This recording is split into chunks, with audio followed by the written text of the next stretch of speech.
on page 23, and we're talking about the Second World War.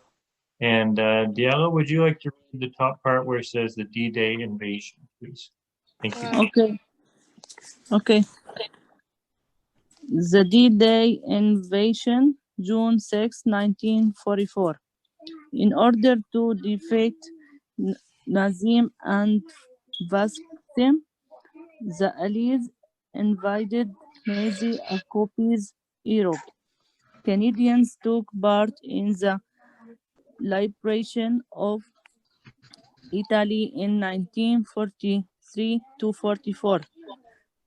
In the epic invasion of Normandy in northern France on June 6, 1944, known as D-Day, 15 Canadian troops stormed and captured Juno Beach from the German army.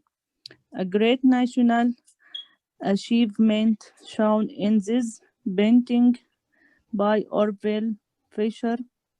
Approximately 1 in 10 Allied soldiers on D-Day was Canadian.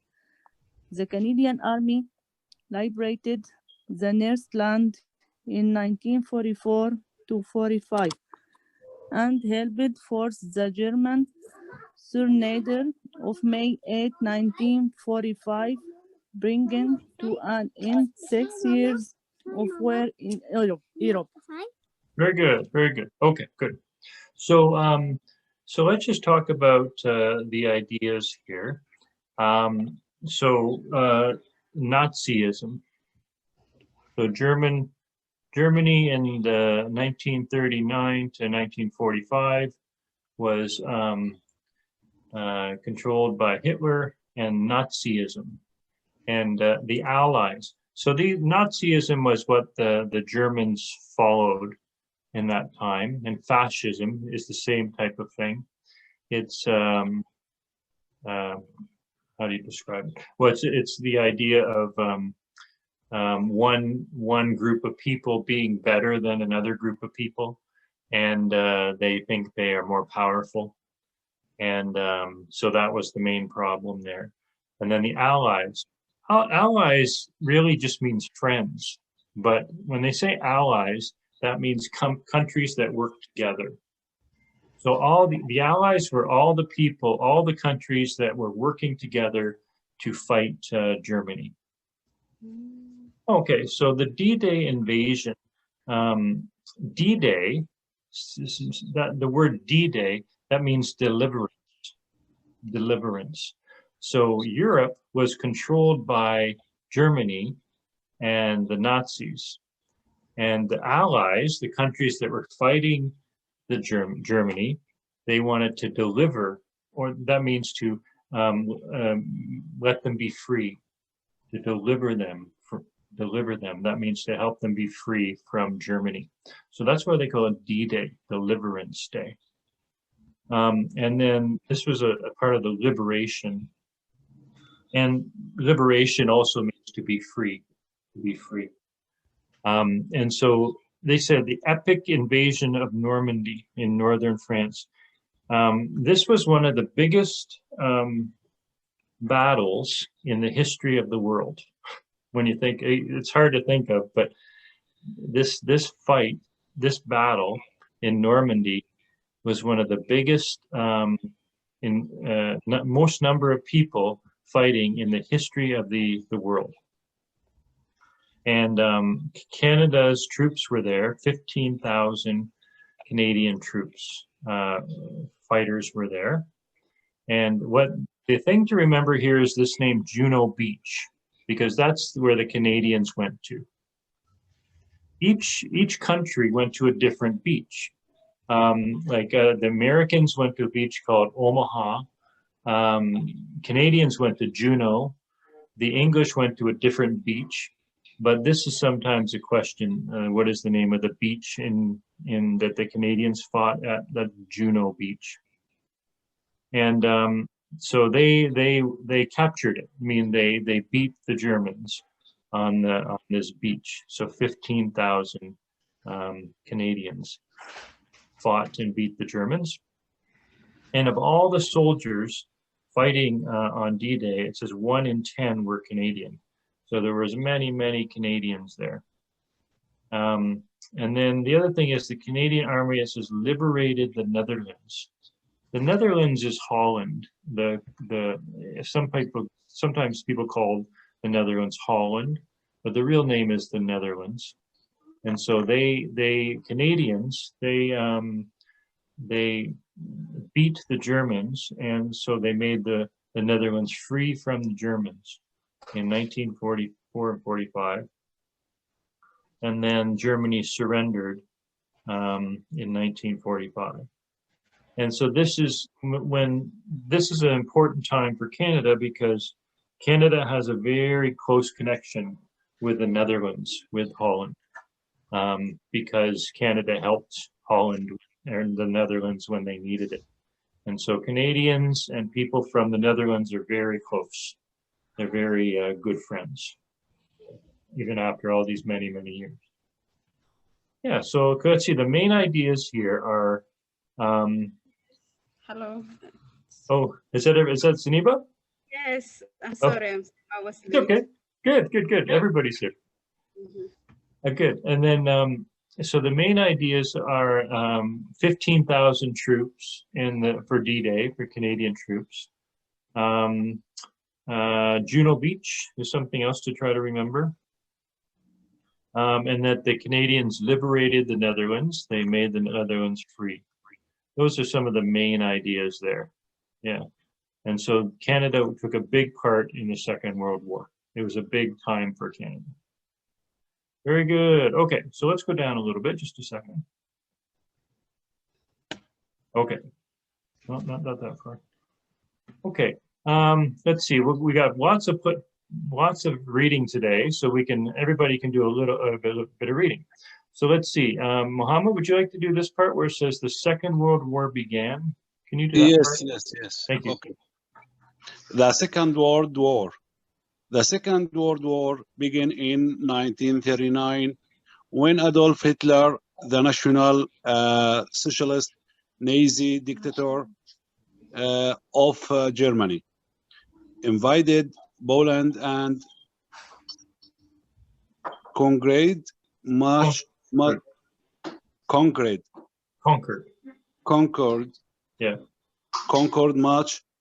of Europe. Canada joined with the Democratic allies in the fight to defeat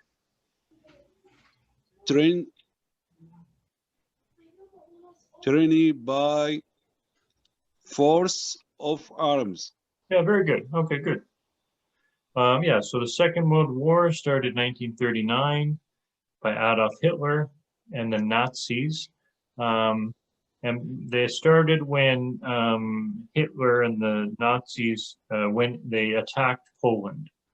And then they conquered. Conquered means to control, to beat much of Europe. And then Canada and its allies, remember allies are countries that are friends, that we work together. They fought to beat Hitler. Yeah, okay. Now let's see. Zeniba, would you like to read the second part here where it says more than 1 million? Can you do that part, please? Yes. More than 1 million Canadian and Newfoundland was separate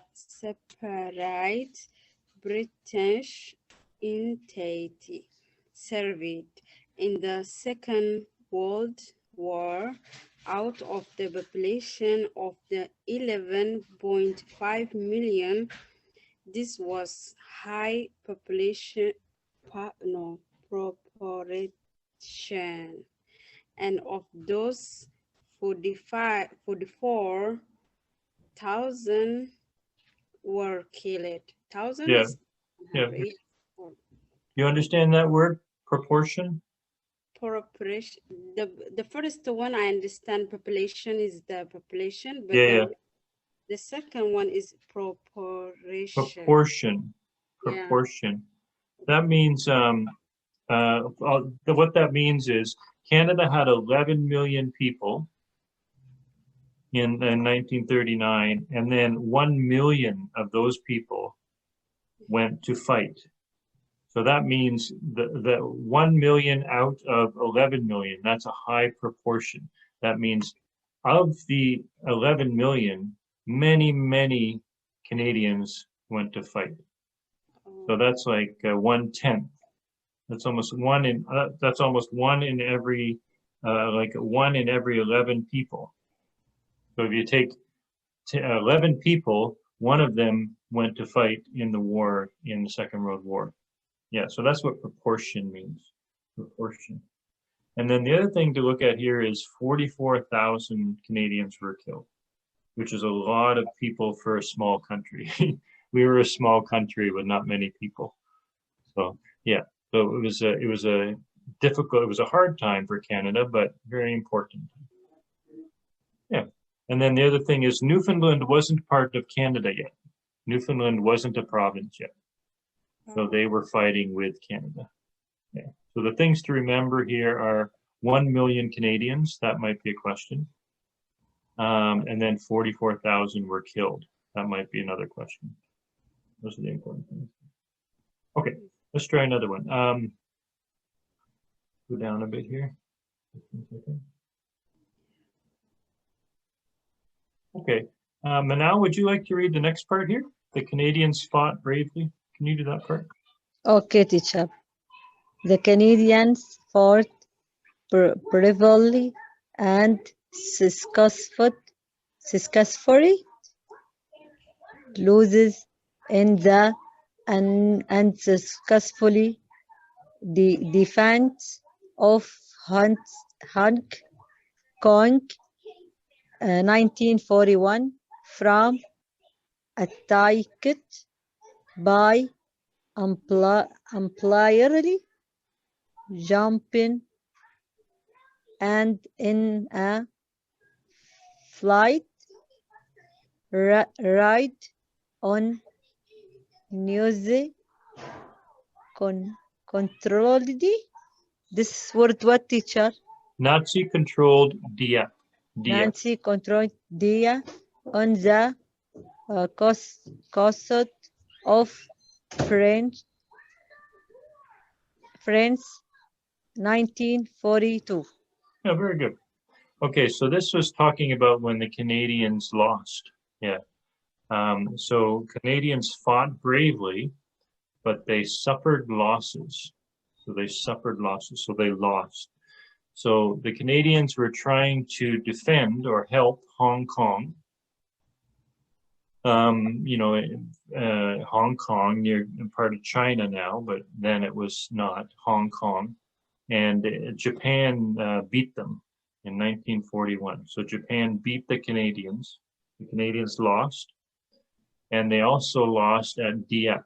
Many Canadians were killed at Dieppe, which is on the shore of France, in France. So it says Canadians fought bravely, but they lost two big battles in Hong Kong and in Dieppe. Hong Kong and Dieppe. Good.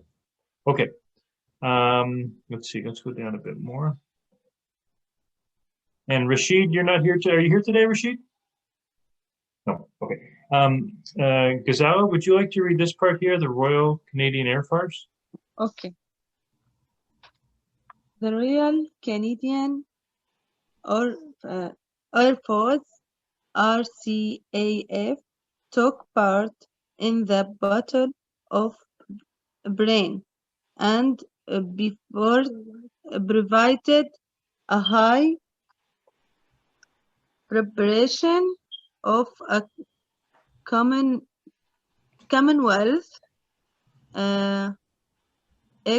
aircraft in no. That word is bombers. You don't hear the second. Yeah, bomber. bombers and brother Fighter. fighter planes over Europe. Moreover,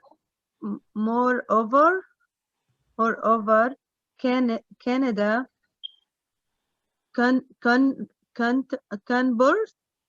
converted more to the old Allied are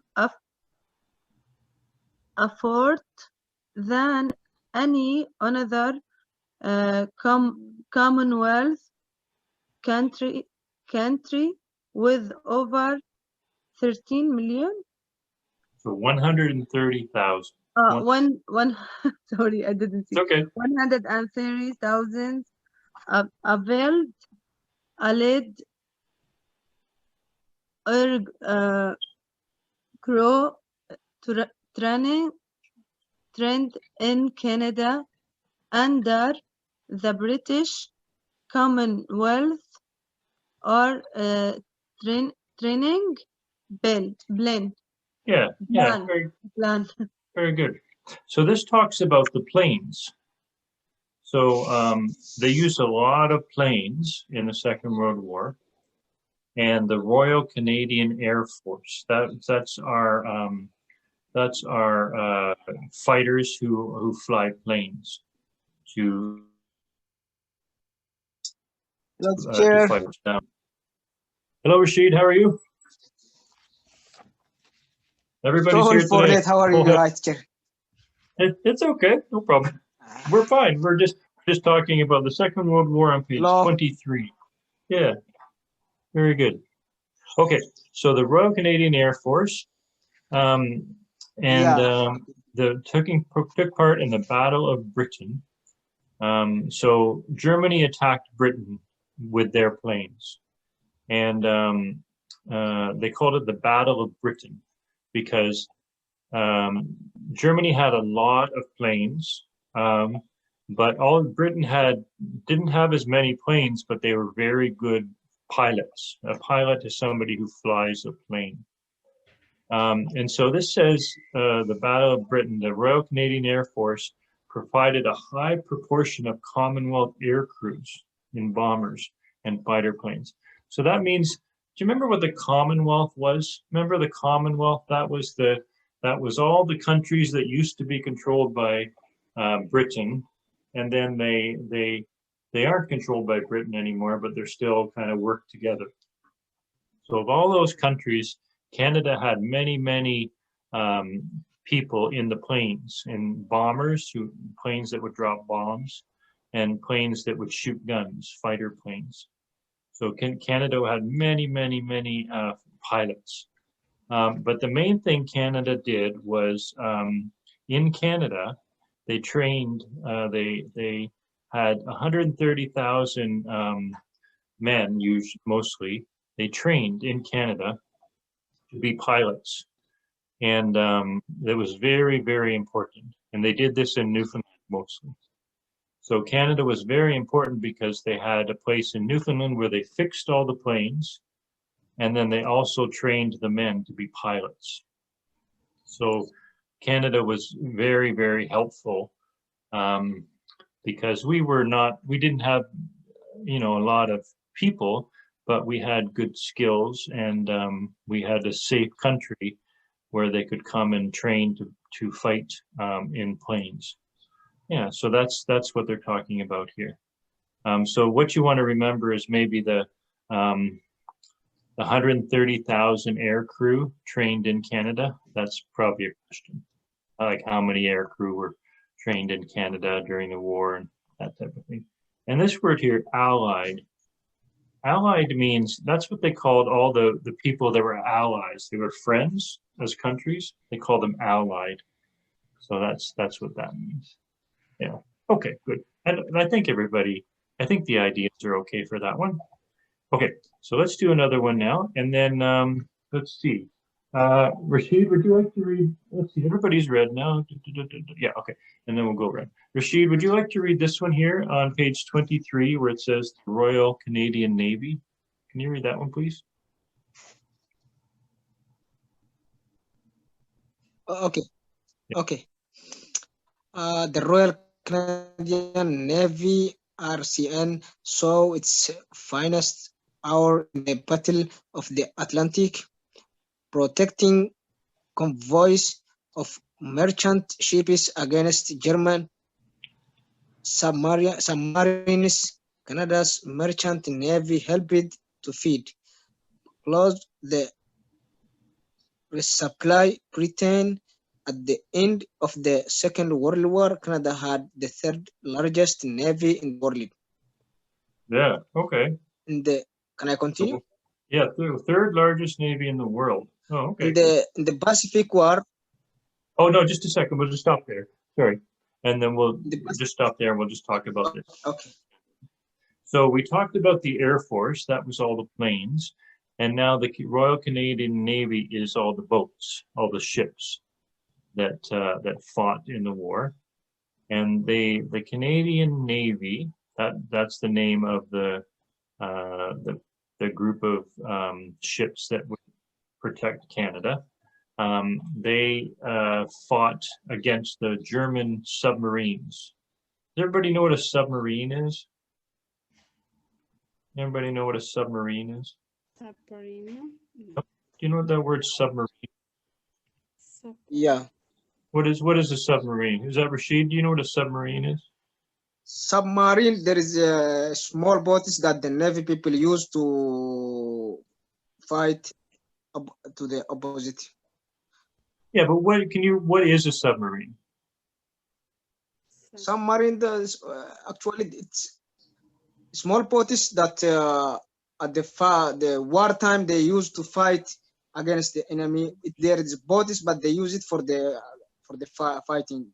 Submarine. Yeah, it's not really the sea or ocean. Yeah. But what's special about a submarine? Do you remember what's special about it?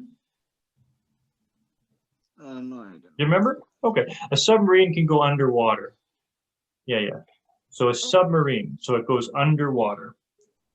So it can go under all the boats, and then it can shoot the boats from underwater. Yeah, so that's why they're very dangerous, because you can't see them. So they're underwater. Yeah, that's what the German had these. Yeah. Do you remember those? Yeah, underwater. Yeah. Okay, yeah. Yeah. That's why they were dangerous. Yeah, because they went underwater, and so the Canadian boats had to protect all the boats that were going across to, bring food and clothes to Europe. And so the thing here says at the end of the Second World War, Canada had the third largest navy. So Canada is not a big country, but we had the number 3 navy in the whole world, which is, that's pretty important. Okay. Navy. Okay, let's see now. We got to make sure everybody gets a chance to read. Maybe we'll get some, maybe we'll get some 2-time reading here. Okay. We'll go back to, I think, Diala, would you like to go do this one again, in the Pacific War? Can you do that one, please, Diala? Okay. In the Pacific War, Japan invaded the Aleutian Islands, attacked a lighthouse on Vancouver Island, launched fire balloons over BC and the Prairies, and grossly maltreated Canadian prisoners of war captured at Hong Kong. Japan surrendered on August 14, 1945, the end of 4 years of war in the Pacific. Yeah, very good. Very good. Okay, so Canada and the Allies, the friends, were fighting Germany and Japan. They were the 2 big countries.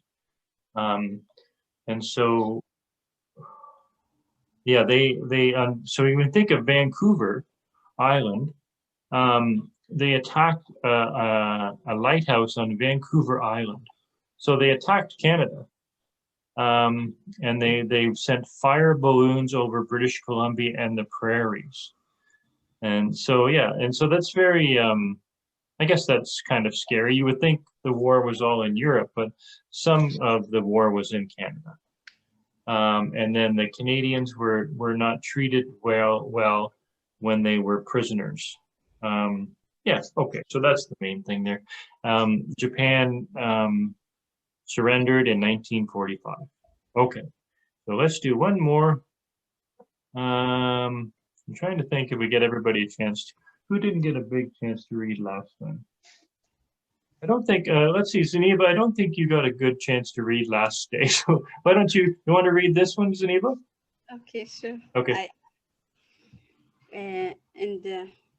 Which one, teacher, is that? Oh, just to the last part, regrettably, which says regrettably. Oh, the last one, okay. Yeah, the last one there. Regrettably, the state of the war and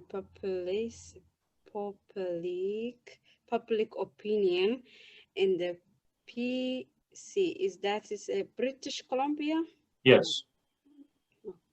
Led to the forcible relocation of the Canadian of Japanese original by the federal government and the sale of their property without compensation. This occurred even though the military and the RCMP, that I don't know, that's short, told Ottawa that they are posed little danger to Canada. The government of Canada apologized in 1988 for wartime wrong and compensated the victim. Very good. Very good. Yeah, very good. The short one, RCMP. I don't know. That's. You know, do you remember what? Does anybody know what RCMP stands for? Does anybody remember? Yeah. Royal.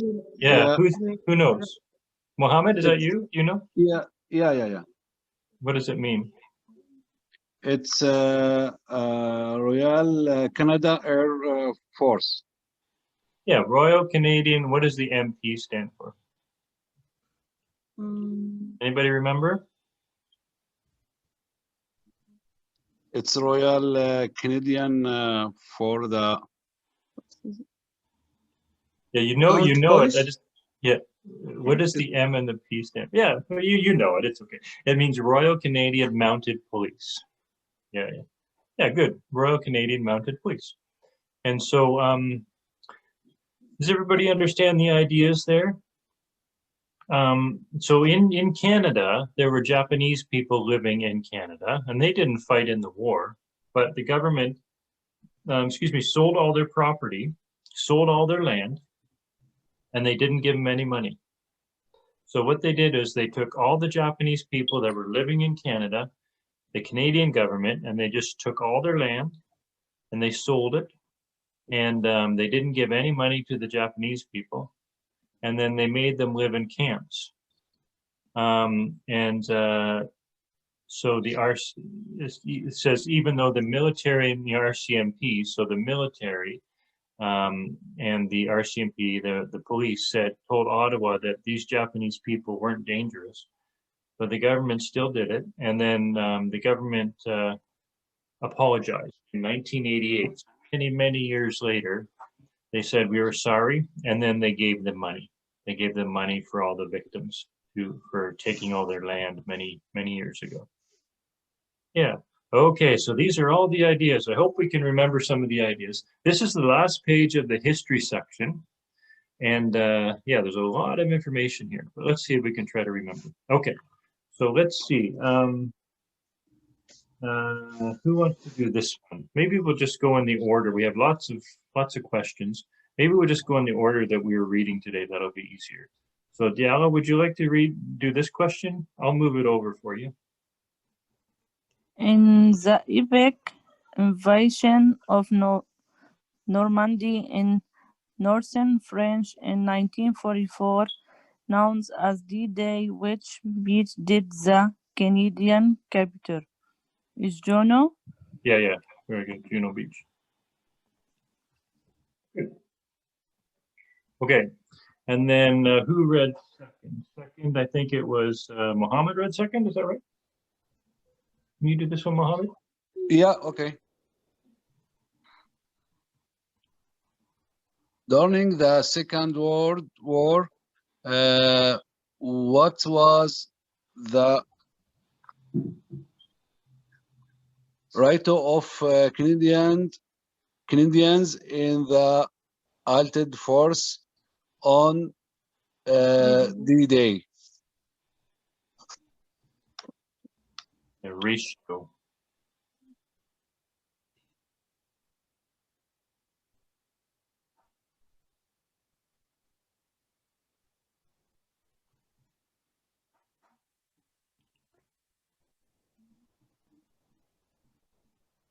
This is number one. Yeah, very good. Good, you guys can remember. There's a lot of information here. Okay, and then let's just go so I can remember the order. Maybe we'll go to Gazala now. Gazala, would you like to do this one, please? Okay. How many Canadians served in Second World War? Okay, give me 1 second, please. More than a million, I think. 1 million. No. Okay. لحظة ماما لحظة. Okay, okay. More than 1 million. Okay.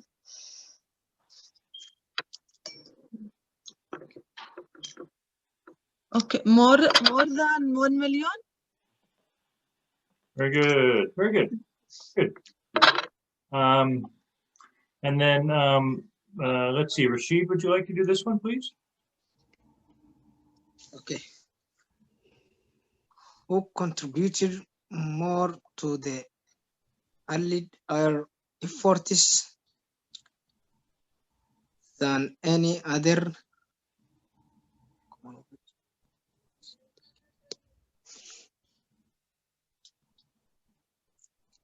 It's Canada, Okay, yeah.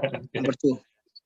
Yeah. Who contributed more to the Allied effort, Allied air effort than any other Commonwealth country during the Second World War? Canada. Very good. Okay. And then let's see. We got Manawa and Zaniba. Would you like to do this one? Okay.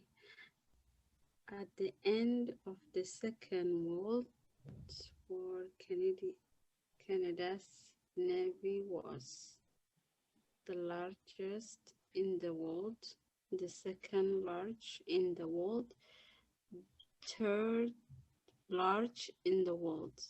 Canada had no navy at that time. It's like number 3. Very good. The third largest in the world.